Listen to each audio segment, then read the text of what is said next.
Bonjour à tous, je suis votre traducteur Patrick Dupuis et je vais traduire maintenant la présentation de Barbara O'Neill. Elle nous parle que selon la parole de Dieu, que notre corps humain en fait c'est le chef-d'œuvre que Dieu a mis en place. Voyez-vous, notre corps a un objectif. Et notre corps a un objectif, une raison d'être, c'est du Saint-Esprit qui nous habite. Et dans l'Évangile de Jean, on nous parle de ce passage biblique qui nous dit qu'en Jésus était la lumière des hommes. Mais la lumière a été rejetée par les hommes. Dans la deuxième lettre de Paul aux Corinthiens, Dieu nous révèle que nous avons la connaissance de Dieu. Et ce trésor que Dieu nous a donné, nous l'avons dans des vaisseaux d'argile, c'est-à-dire notre corps. Et ça ne vient pas de nous, ça vient de Dieu. Et dans le livre Jésus-Christ, on nous dit que Dieu a envoyé Jésus sur cette terre et il est venu pour une grande valeur pour chacun d'entre nous. Et donc nous comprenons pourquoi Paul, dans son épître aux Romains, nous implore de présenter nos corps comme des sacrifices vivants, saints et acceptables devant Dieu. Et donc quel genre de temple avez-vous dans lequel l'Esprit de Dieu désire habiter? Et donc on a beaucoup d'études qui démontrent comment ce qui se passe dans notre tête affecte notre corps. Mais on n'a pas beaucoup d'études qui démontrent comment ce qui se passe dans notre corps affecte ce qui se passe dans notre tête. Et Paul nous dit que d'offrir nos corps à Christ en sacrifice vivant, c'est notre service raisonnable. J'étais aux îles Fidji dans une école missionnaire et nous étions en train de courir sur une côte pour sauter dans la mer et je courais et ma jupe s'est accrochée dans un arbuste et mes pieds ont glissé et j'ai tombé et voici pourquoi j'ai un bandage sur mon poignet. Mais vous savez, si vous n'obtenez pas de résultat, vous devez aller une étape de plus loin. Je crois que nous devrions être nos propres médecins parce que nous sommes les mieux placés à écouter notre corps. Et donc, je ne peux pas faire certains mouvements avec mon poignet et donc, je suis en mesure de respecter les limites de ma blessure. Et dans le ministère de la guérison, Ellen G. White nous dit que les lois qui régissent la guérison dans l'univers que Dieu a mis en place sont lentes et progressives. Et pour certaines personnes, ils ne sont tout simplement pas capables d'attendre après le processus de guérison. Mais au final, nous allons être en mesure de dire que les principes que Dieu a mis dans la nature pour la guérison de nos corps fonctionnent très bien. On pense au bébé. Et je me souviens quand j'ai eu ma 4e et je me suis dit, c'est mon dernier enfant. Et mon mari m'a dit, on peut avoir un autre bébé si t'aimes tellement ça. Et c'est sûrement la façon dont je regardais le bébé. Comme une plante se développe, comme un bébé se développe, comme une plante se développe, ainsi nous grandissons. Ainsi nous guérissons. Et nous remercions Dieu pour tout ce que nous avons. Et dans l'épître de Paul à Thessalonique, on nous dit que on remercie Dieu en toutes choses, en toute occasion. Et je me souviens d'une journée où j'étais découragé parce que mon poignet ne fonctionnait pas bien. Dieu m'a mis à cœur, tu devrais savoir ce que Satan voulait vraiment te faire. Et la Bible nous dit, ne savez-vous pas que votre adversaire, le diable, est comme un lion rugissant, cherchant à dévorer sa proie?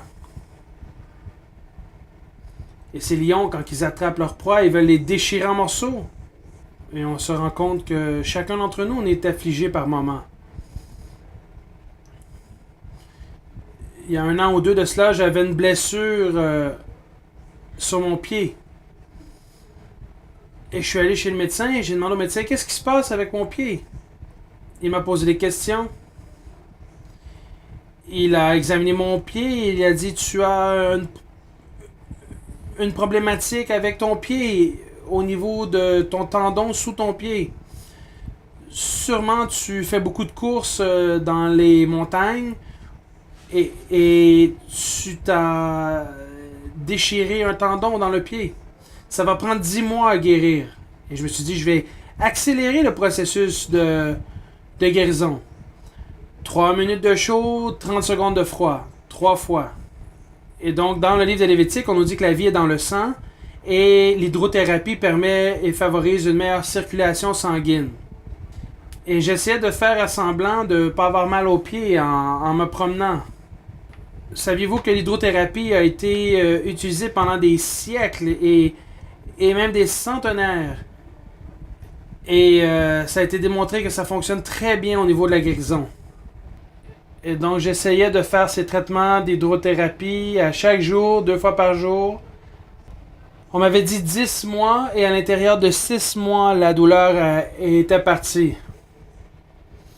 Et j'avais de moins en moins de difficultés à marcher.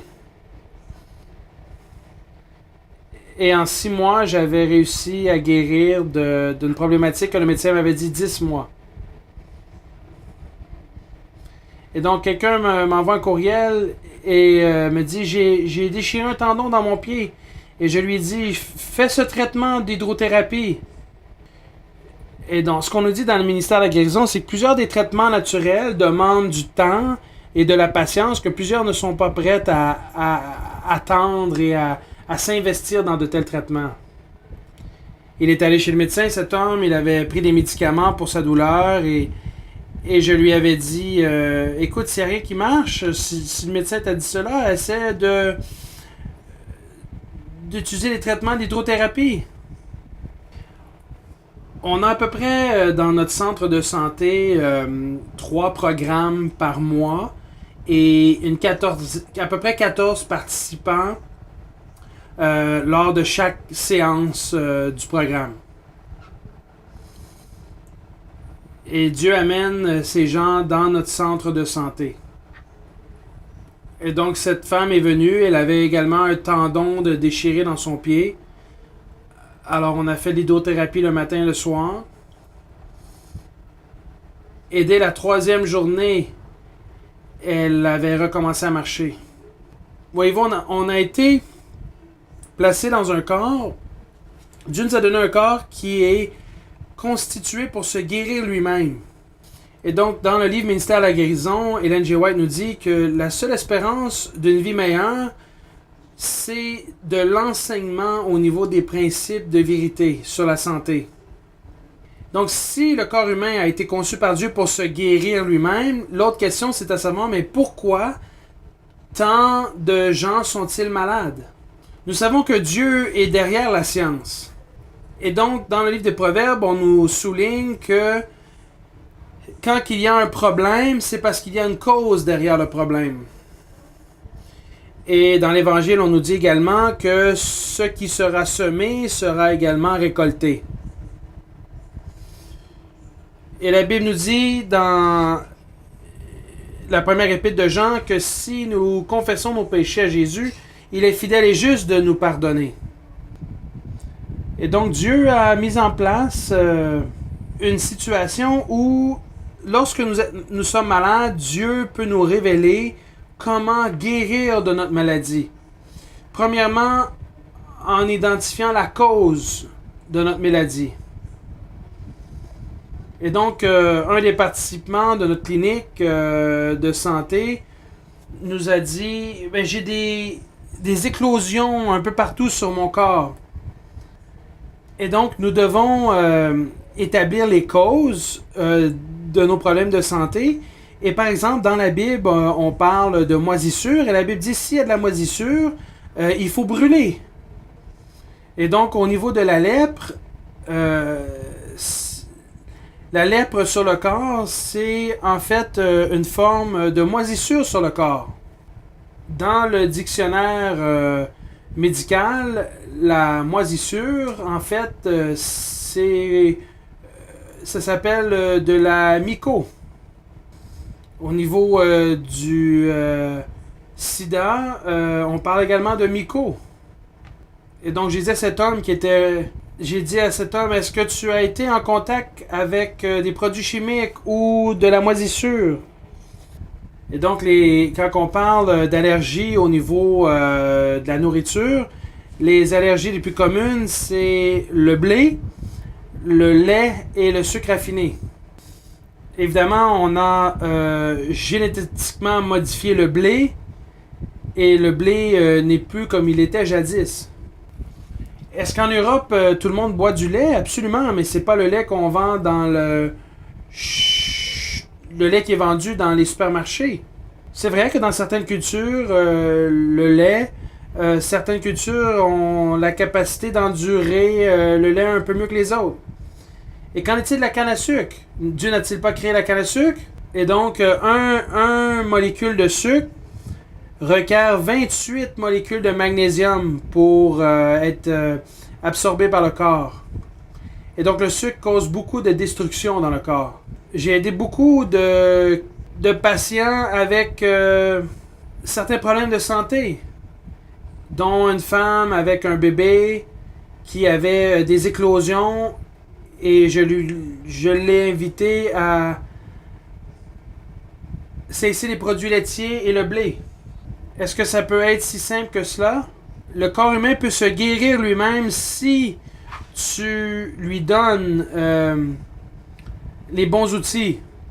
Et au final, nous allons nous rendre compte que les principes de Dieu dans la nature ont raison dans les processus de guérison naturelle. Et donc, Ellen G. White nous dit dans Mystère de la guérison que quant à la maladie, on devrait trouver la cause, premièrement, de la maladie. Ensuite, établir quelles sont les conditions. Donc, le cas d'un client qui est venu à notre centre de santé qui avait des symptômes de dépression 6 mois après avoir aménagé dans une maison où il y avait la moisissure. Et donc, notre cerveau a besoin d'oxygène, beaucoup d'oxygène, et notre cerveau travaille très fort au niveau de l'énergie pour son oxygénation.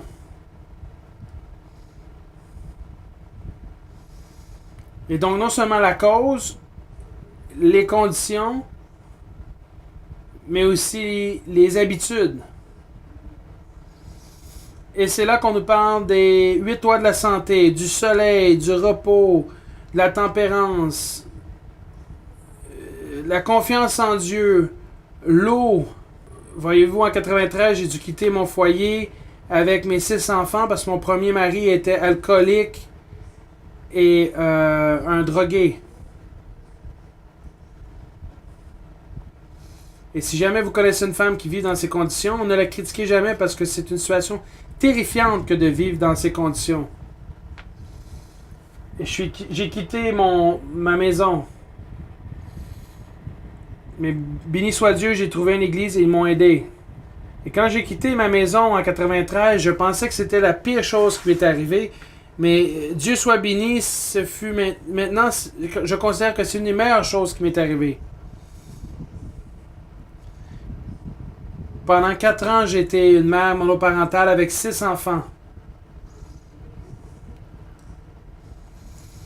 Et donc, j'ai rencontré un autre homme, un homme d'affaires, et je l'ai marié.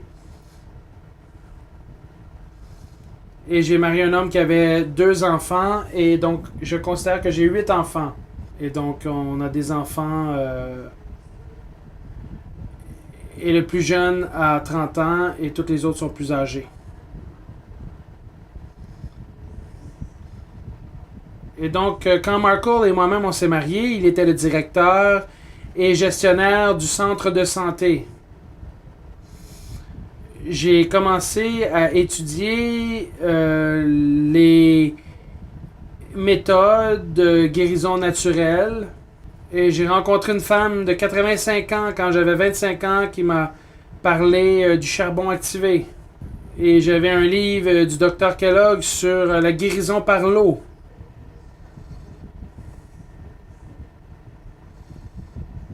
Et donc, j'ai compris comment faire des cataplasmes. J'ai appris comment améliorer ces cataplasmes. Et j'ai essayé beaucoup de mes méthodes de guérison naturelle sur mes enfants. Et merci Seigneur, ils ont tous survécu. Et donc, Markel et moi, on était mariés depuis maintenant 6 mois. Et il m'a dit, écoutez, on a pris trop de clients et j'ai besoin de ton aide. J'ai besoin d'un coup de main parce que ce couple vient de Brisbane. Et donc, mon adolescente de 14 ans a dit à Markle, ma mère est naturopathe, elle peut aider ce couple. Moi, je me voyais juste comme une mère qui avait aidé ses propres enfants et aidé d'autres mamans. Et donc, j'ai dit, oui, mon mari, je vais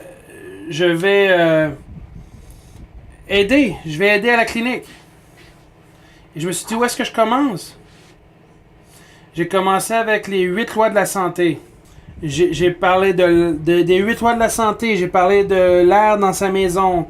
Si elle ouvrait les fenêtres dans sa maison. La médecine traditionnelle avait abandonné son cas. J'avais demandé si elle buvait du café ou de l'alcool, si elle mangeait du sucre. Je lui ai demandé à quelle heure elle se couchait à chaque soir parce qu'elle se couchait trop tard. Je lui ai demandé concernant l'exercice et voir avec elle quelle sorte d'exercice qu'elle pourrait faire pour améliorer son style de vie. Je lui ai parlé d'adopter une alimentation à base végétale. C'est intéressant que quand vous donnez ces suggestions aux gens, il faut être capable de les expliquer. Elle buvait seulement 2 verres d'eau par jour. Alors je lui ai parlé d'introduire plus d'eau dans son alimentation. Et je lui ai dit que Dieu est le grand médecin et de mettre sa confiance en lui. Et je lui ai dit de se faire de se frotter avec une huile pour l'aider. Et donc, je sais pas qu'est-ce que tu leur as dit. A dit leur mari, ils ont décidé de s'inscrire à la clinique et ils veulent que toi tu sois là pour les suivre. Voyez-vous, je suis quelqu'un de très timide. J'aimerais mieux être dans la cuisine en train de faire la vaisselle. Mais j'ai une passion pour aider les gens. Parce que Jésus est mort pour moi, j'ai le goût d'aider les autres. Et donc, il y a 6 mois plus tard, Markel avait reçu une offre pour ouvrir une autre clinique de santé. Et donc, ma fille Julia, qui avait appris la cuisine végétalienne depuis l'âge de 8 ans, elle avait maintenant 15 ans, elle était celle qui faisait la nourriture. Et donc, nos 3 garçons, là, 12, 13 et 14 ans, eux, ils étaient des jardiniers. Depuis qu'ils étaient tout petits, ils faisaient du jardinage. Et donc, on avait une autre fille qui s'occupait du secrétariat. Et là, je lui ai posé la question à mon mari, qui sera la directrice des soins de santé? Et il a dit, toi, tu vas être la directrice de ce centre. Et il est sorti de la pièce. La bonne nouvelle, c'est que notre premier client à ce centre de santé, on a eu un client. Et petit peu par petit peu, d'autres sont venus. Et Markel et moi, on est mariés maintenant depuis 21 ans. Et ça fait 21 ans qu'on fait des centres de santé. J'étais tellement gêné qu'au début, quand on faisait des conférences, il commençait la conférence et tout doucement, il me laissait prendre la pôle. Et une des meilleures façons d'apprendre, c'est d'enseigner. Et je pense qu'on veut tous savoir pourquoi. Pourquoi est-ce qu'on est malade? J'aimerais qu'on regarde les 2 théories de médecine, à savoir pourquoi on tombe malade. Un, c'est pas moi, c'est les microbes, ou l'autre théorie, c'est pas moi, c'est ma génétique. Est-ce que ce sont vraiment les véritables causes de maladie? Et donc, pour comprendre comment le corps se guérit, il faut comprendre comment ça fonctionne à l'intérieur de la cellule. Et à l'intérieur de la cellule, il y a le nucléus, et à l'intérieur du nucléus, il y a l'ADN. Il y a 23 chromosomes de notre père, 23 chromosomes de notre mère. Et donc, l'information dans mon ADN détermine que je mesure 5 pieds 2, je suis blanche, j'ai des yeux bleus. Et ma mère, à l'âge de 65 ans, était très malade avec de l'arthrite. Et donc, à l'intérieur de l'ADN, il y a beaucoup d'informations. Et si on prenait toute l'information de l'ADN et on traduisait l'information de l'ADN dans des livres avec un encodage alphabétique, il y aurait suffisamment de livres empilés un par-dessus l'autre pour aller à la Lune et revenir. Et donc ici, on nous parle de la façon dont Dieu a créé l'être humain. On parle ici d'un passage biblique qui se réfère à l'ADN. J'ai moi-même porté 6 bébés et j'ai de la difficulté à m'imaginer comment tout ce processus s'est fait à l'intérieur de moi. Mais Dieu a écrit le processus dans l'ADN. À 1 semaine de la naissance du bébé, le bébé est prêt il a tout ce qu'il a besoin pour vivre. Savez-vous que dans une éjaculation, il y a entre 200 000 et 500 000 spermatozoïdes. Et tout est inscrit dans l'ADN. Et ici, ce passage biblique se réfère au fait que l'être humain est né dans l'imperfection. Aucun enfant est né parfait. Voyez-vous, la génétique met la balle dans le fusil, mais le style de vie, c'est ça qui tire, qui appuie sur la gâchette. N'êtes-vous pas heureux de savoir que bien que c'est la génétique qui met la balle dans le fusil, c'est le style de vie qui tire sur la gâchette? Selon Daniel chapitre 2, nous sommes vraiment à la fin des temps, dans le bout des pieds de la statue. Et donc, c'est vrai, notre corps, c'est un fusil dans lequel il y a une balle, mais c'est à nous de décider comme si nous allons appuyer la gâchette. Et ça, c'est les choix qu'on fait dans notre style de vie. Alors, dans l'ADN, on a les acides aminés. Et dans toute l'alimentation, que ce soit les légumineuses, le tofu, et les minéraux qu'on consomme. Et donc, quand on considère que un molécule de sucre requiert 28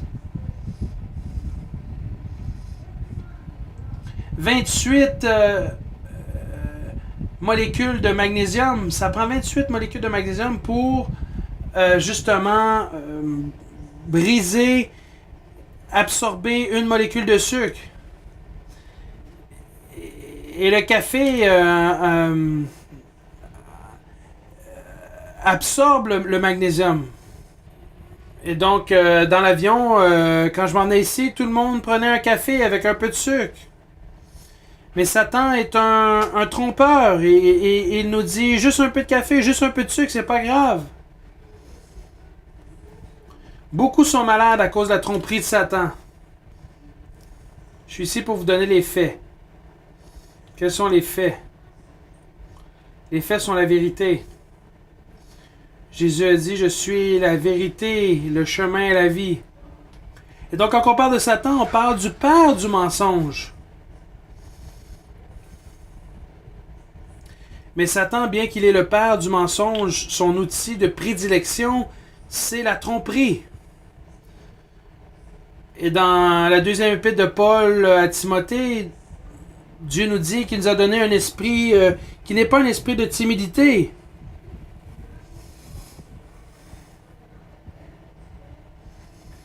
Et donc, avec les faits, nous avons aussi la foi.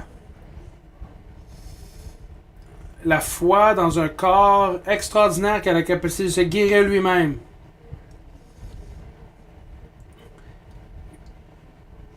Quand vous comprenez que notre ADN est nourri par ce que nous mangeons, vous comprenez maintenant pourquoi certaines personnes ne guérissent pas de leur maladie. Et quand on dit que la génétique, c'est ce qui met la balle dans le fusil, mais nos choix de style de vie, c'est ce qui appuie sur la gâchette.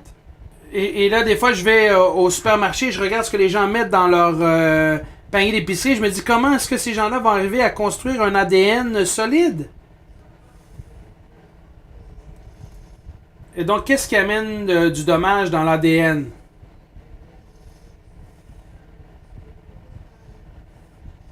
92% du dommage dans l'ADN, c'est une déficience en minéraux.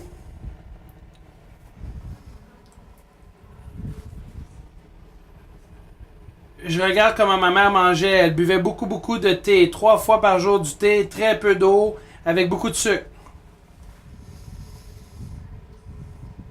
Je suis de 5e génération australienne, alors du thé chez nous c'était monnaie courante. Donc on mangeait des patates pilées, des saucissons, des légumes congelés qui avaient été ramenés.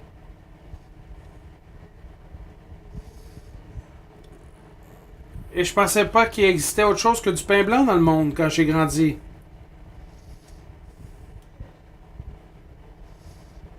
Tout le monde mangeait comme ça. À l'église presbytérienne, quand j'étais petite,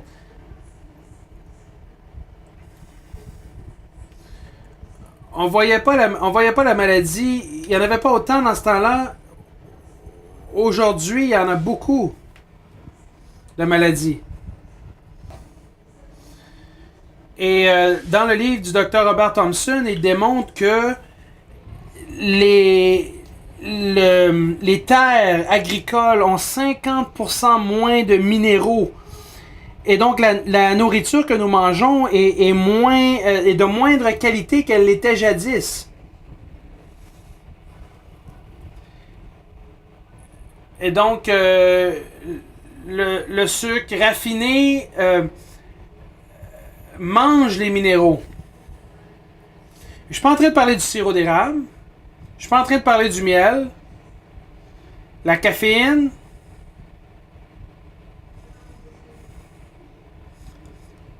Quand j'étais en Inde il y a 2 mois, on a parlé des dangers en Inde du lait, du blé et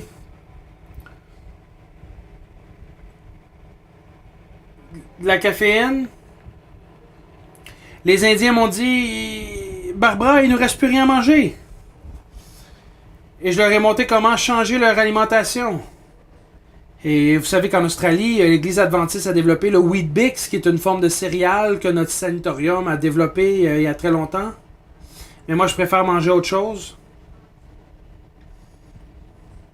Et en Inde, ils boivent beaucoup de thé chai. Ils vendent du thé chai un peu partout sur les routes, les villageois. Et donc, il y a des hindous qui ont vu mes enseignements sur YouTube et m'ont invité à venir enseigner en Inde. Il y avait des choses qu'ils pouvaient manger, des choses qui étaient bonnes pour leur santé. Et donc, il y a quelqu'un qui a dit je vais arrêter de prendre mon thé chai le matin. Si vous voulez savoir, donc au centre de santé Misty Mountain, on a des clients qui font des sevrages de caféine. Et un des premiers symptômes du sevrage de caféine, c'est le maux de tête. Et donc, elle essayait d'arrêter, et cette mère voulait arrêter son thé chai, et puis elle avait mal à la tête. Alors, elle a décidé de prendre juste la moitié de sa tasse, et je lui ai dit, c'est correct. C'est correct, parce qu'on va arrêter ça progressivement.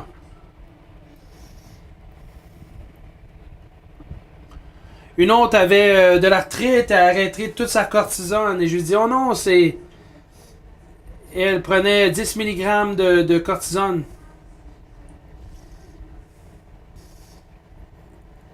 Et je lui ai dit de reprendre sa cortisone. Et de la reprendre dans une dose moindre. Et là, elle est revenue une autre fois à notre clinique santé sans cortisone.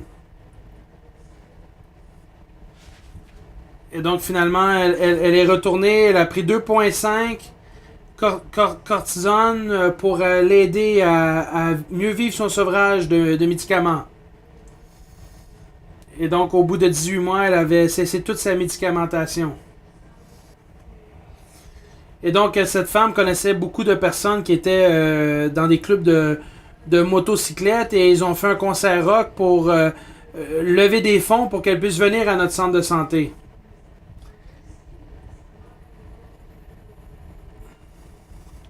Et donc, c'est stimulant, le sucre raffiné, la caféine, le tabac endommage l'ADN et aussi absorbe les minéraux.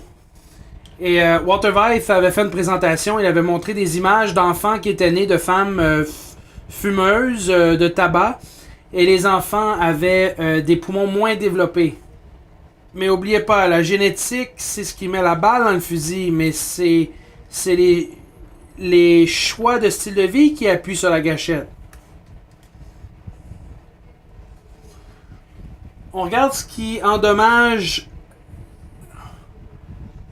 l'ADN. 92% du dommage sur l'ADN est causé par une déficience en magnésium.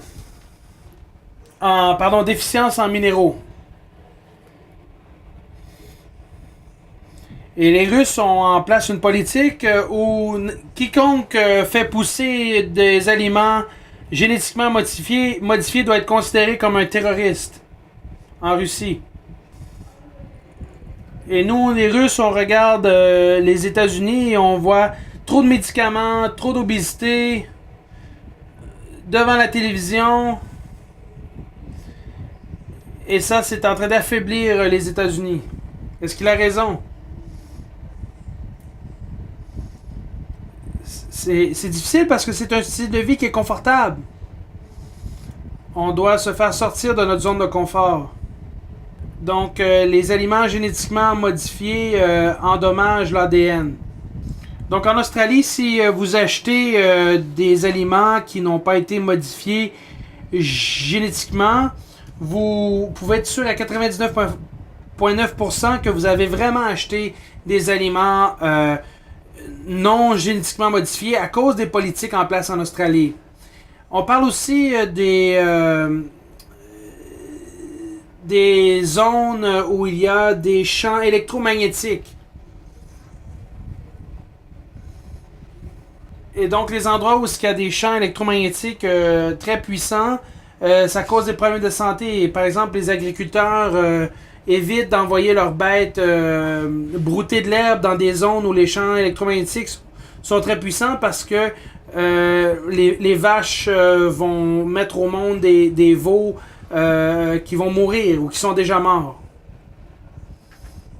Et donc dans des zones où les champs électromagnétiques sont très très puissants, même les plantes ont des modifications particulières, dont les fleurs.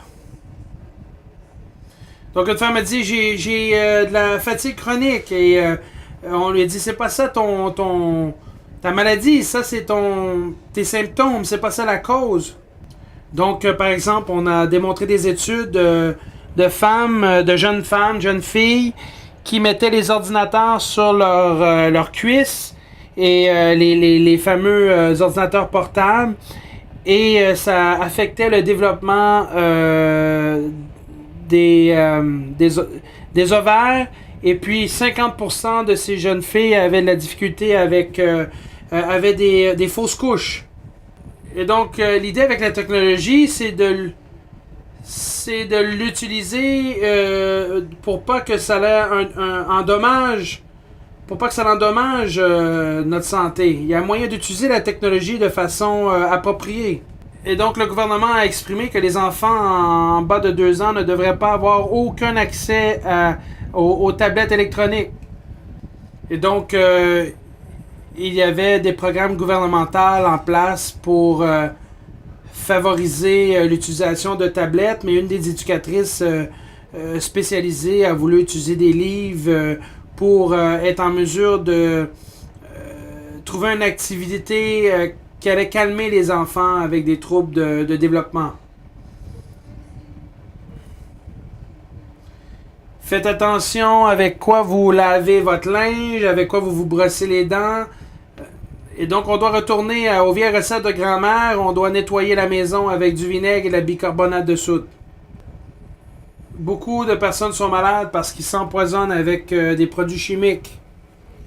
C'est temps de nettoyer tout ça. On devrait tous être dans une situation où est-ce qu'on cherche les causes dans notre maison de ce qui nous rend malade. Donc, faites sortir les produits chimiques de votre maison. Et les plus gros produits chimiques qui sont dans notre maison, c'est les pharmaceutiques. Et même dans les plus petites villes, au Canada, aux États-Unis, il y a des grosses pharmacies. Et dans Apocalypse chapitre 18, verset 23, on parle que Babylone est tombée et que ses marchands étaient les grands hommes de ce monde. Combien de nations ont été trompées par sa sorcellerie? Et si vous allez dans la concordance, le mot sorcellerie, c'est pharmakia, ça vient pharmacie, de la drogue. Je suis la première à dire que dans un moment de crise, une drogue peut sauver votre vie. En Australie, les médecins ont avisé de cesser de prescrire trop d'antibiotiques. 70 000 personnes ont été admises dans les hôpitaux en Australie pour la grippe.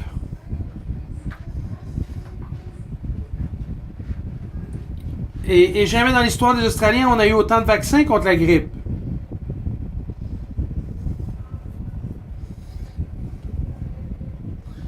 Et donc, le professeur directeur du centre d'épidémie en Australie a dit on a un problème d'épidémie de la grippe en Australie.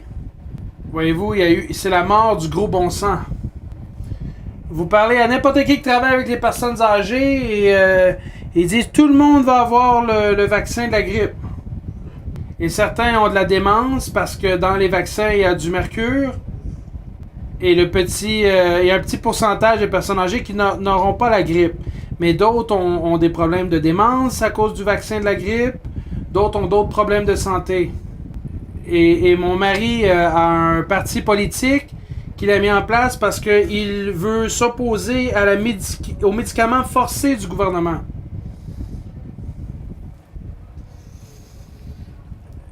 Et donc, exemple, en Australie, il y a des enfants qui ne sont pas vaccinés. Ils n'ont pas le droit. Ils n'ont pas le droit d'être dans les soins, les garderies pour enfants, à soins qui soient vaccinés. Mon mari a décidé de faire ce projet parce qu'il est indigné. Mon mari est très tendre, mais là, il est en croisade en Australie contre les médicaments forcés.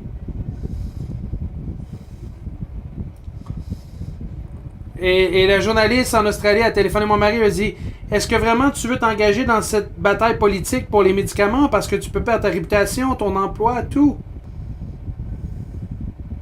Et donc elle a cité un auteur que je ne connais pas et que je suis incapable de traduire pour l'instant.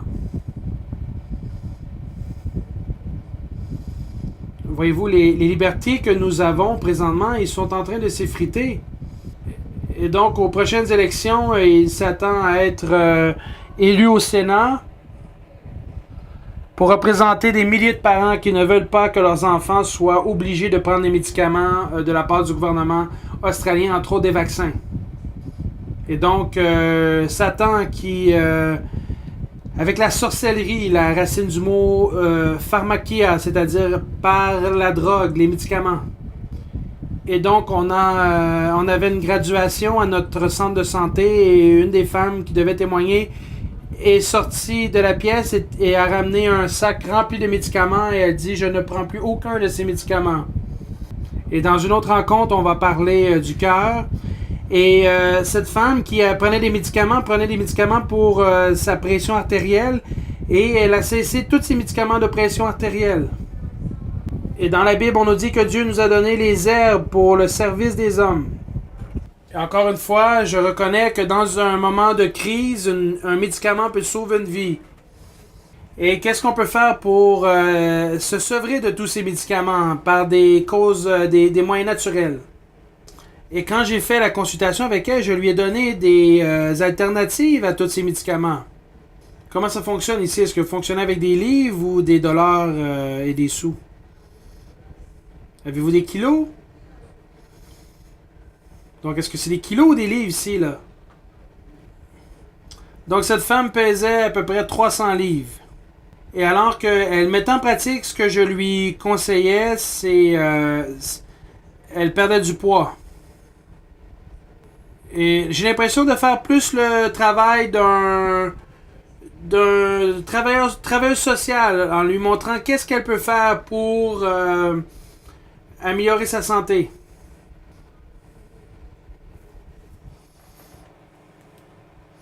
Et une des raisons pourquoi que cette femme n'avait pas cessé tous ses médicaments plus tôt, c'est qu'elle avait peur. Et on a un corps qui a été conçu par Dieu pour se guérir lui-même si nous le plaçons dans des conditions optimales. Savez-vous que nous avons des nouvelles cellules pour nos yeux à tous les 1 ou 2 jours? On a une nouvelle peau à chaque mois. On a des nouveaux os à tous les 3 mois. Selon le modèle qui est dans l'ADN. Et donc la première étape pour amener la guérison au corps, c'est de cesser ce qui détruit le corps. La moisissure.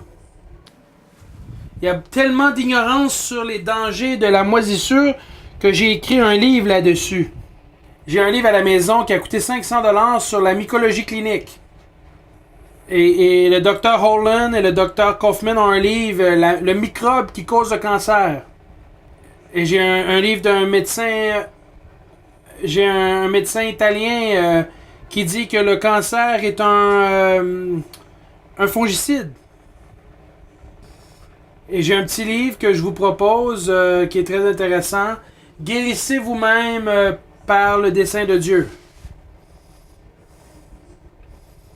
Et je montre l'histoire de la moisissure et qu'est-ce qu'on doit faire pour se protéger de cela.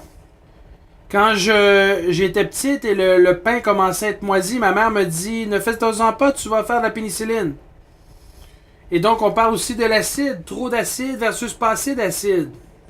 Et une des problématiques, c'est la façon dont nous mangeons, combien de fois par jour nous mangeons, les quantités que nous mangeons, si nous mangeons entre les repas, si nous mangeons tard le soir. Il me reste un petit peu de temps. Je vais juste vous montrer quelque chose. Les micro-organismes et leur rôle. Et donc, la moisissure, c'est un micro-organisme.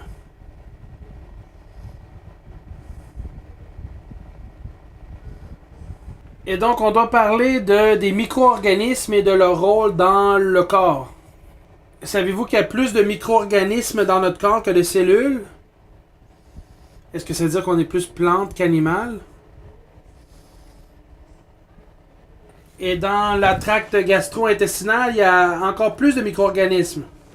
Et quand vous étiez dans le ventre de votre mère, il n'y avait pas de micro-organismes en vous, mais quand vous avez sorti, vous avez été aspergé de tous ces micro-organismes. Et le lait maternel dans les premiers jours, premières semaines est riche, très très riche en micro-organismes. Et ces micro-organismes ont la capacité de changer de rôle dans le corps.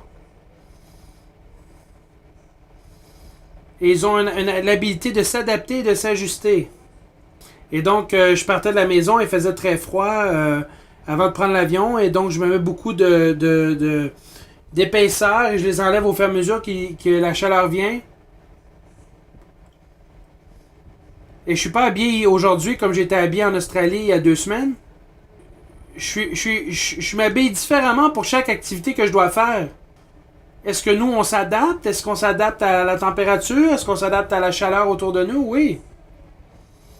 Et quand il y a du dommage au niveau cellulaire, et donc ces micro-organismes, quand il y a du dommage cellulaire, ils se transforment en bactéries.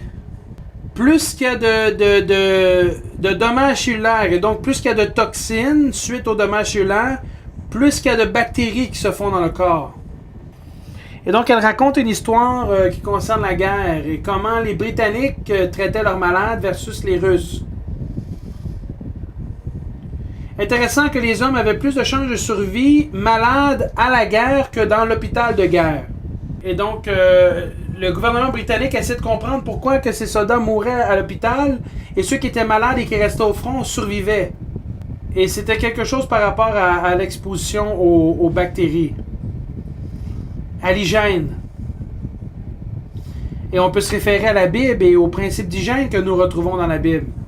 Et dans la Bible, on avait toutes sortes de principes sur comment gérer la mort et puis ceux qui devaient sortir du camp s'ils avaient des maladies et autres. La façon dont ils devaient se laver, les vêtements qu'ils devaient porter. Et une raison pourquoi il y a eu la Black Plague, c'était à cause de la façon dont ils s'abreuvaient ou ils prenaient leur eau. Et l'hôpital militaire britannique était dans une vallée et il y avait un cheval mort et un chien mort et l'eau était contaminée par le décès de ces animaux autour de l'hôpital.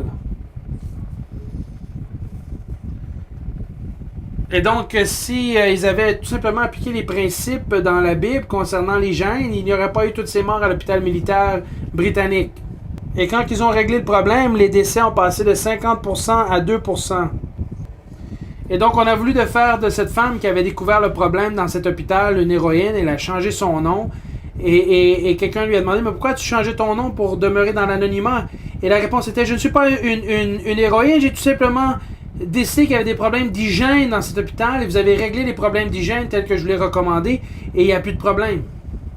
Je vais vous montrer un graphique que vous n'allez jamais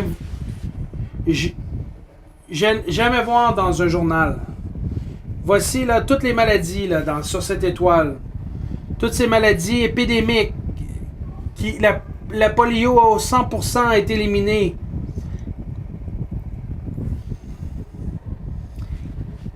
Qu'est-ce qui fait que toutes ces maladies d'épidémie ont tombé à zéro? Est-ce que c'était vraiment les vaccins? C'était la nutrition et l'hygiène. Il y avait 25 000 bébés qui mouraient à chaque année. Elle dit, on n'a pas besoin de 25 000 bébés qui mouraient à chaque année. Et le gouvernement disait, on va avoir besoin de plus d'hôpitaux. Et elle disait, la raison pourquoi il y a tant de morts de bébés, c'est parce que les mamans ne reçoivent pas de l'enseignement sur l'hygiène. Et là, on a un autre graphe, là, l'épilepsie, le TDAH, les syndromes d'Asperger. Toutes sortes de problématiques neurologiques. C'est les neurotoxines dans les vaccins. Les gens meurent par faute de connaissances. Et c'est parce qu'il y a un trompeur, c'est Satan. Je vais vous montrer la polio, parce qu'il y a beaucoup de monde qui questionne la polio. Donc, ils ont commencé à mettre du DDT, de l'arsenic et du plomb dans la peinture. Et la polio augmentait. Et là, ils ont décidé d'enlever le DDT, l'arsenic et le plomb dans la peinture. Et tout à coup, la polio s'est mise à disparaître. Vous pouvez trouver cette connaissance dans les journaux médicaux. Et les médias veulent qu'on croit que ces maladies reviennent parce que les gens ne se font pas vacciner. Et donc, elle nous parle du processus de décomposition du corps. Et donc, on nous parle du cycle de vie de décomposition. Et donc, à un moment donné, les moisissures produisent des champignons. Et les champignons, la décomposition. Et la décomposition amène la poussière. C'est une espèce de cycle de vie. Et la Bible dit dans le livre de Genèse qu'on vient de la poussière et on va retourner à la poussière. Voici ceux qui interviennent dans le processus de la vie et de la décomposition de la vie. Et donc, si ces choses-là sont présentes dans notre vie, il faut les éliminer. Ils ne doivent pas être dans notre vie. Et celui qui fume la cigarette et qui tousse du mucus jauni, il dit « J'ai besoin d'antibiotiques. » Non! Tu as besoin d'éliminer ce qui détruit ton corps. C'est pas des antibiotiques que tu as besoin. Aujourd'hui, le gros bon sens est de moins en moins présent. Satan a trompé le monde entier. Et c'est maintenant à nous de devenir des enquêteurs et de découvrir pourquoi nous devons démontrer beaucoup de respect pour ce corps exceptionnel que Dieu nous a donné. Dieu a permis que la lumière éclaire la noirceur. Et cette lumière, c'est la connaissance. La connaissance que Jésus est venu nous donner par la parole de Dieu, que nous avons un corps qui peut se guérir lui-même si nous lui donnons les bonnes conditions. Savez-vous qu'il y a des herbes pour toutes sortes de problématiques de santé, pour chaque partie du corps? Dieu dit dans sa parole, dans le psaume, qu'il a donné les herbes au service de l'humanité. Les herbes viennent dans le corps et travaillent avec le corps pour favoriser la guérison. Afin que nous puissions avoir des corps en santé pour servir Dieu. Il y avait un examen qui a été fait. Ce test a été fait, il y avait 100 personnes qui avaient la grippe. À 50, on a donné des antibiotiques. À 50, on n'a pas donné d'antibiotiques. Et tous sont guéris.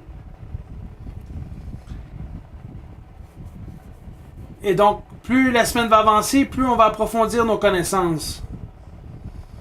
Et on va continuer à approfondir. Donc, remercions Dieu, louons Dieu. Remercions Dieu et offrons-lui notre corps en sacrifice vivant, saint et acceptable. Et c'est mon souhait et ma prière que cette semaine, vous allez apprendre des nouvelles choses par rapport à votre santé pour pouvoir présenter votre corps à Dieu. Mon désir, c'est de piquer votre curiosité afin que vous désiriez enquêter. Afin que vous puissiez établir la connaissance de votre corps et quels sont les problèmes qui vous concernent. Et nous allons prier. Alors nous vous remercions d'avoir été des nôtres. Que Dieu vous bénisse et nous nous verrons plus tard pour la présentation de Bob Hayes. Merci. Au revoir.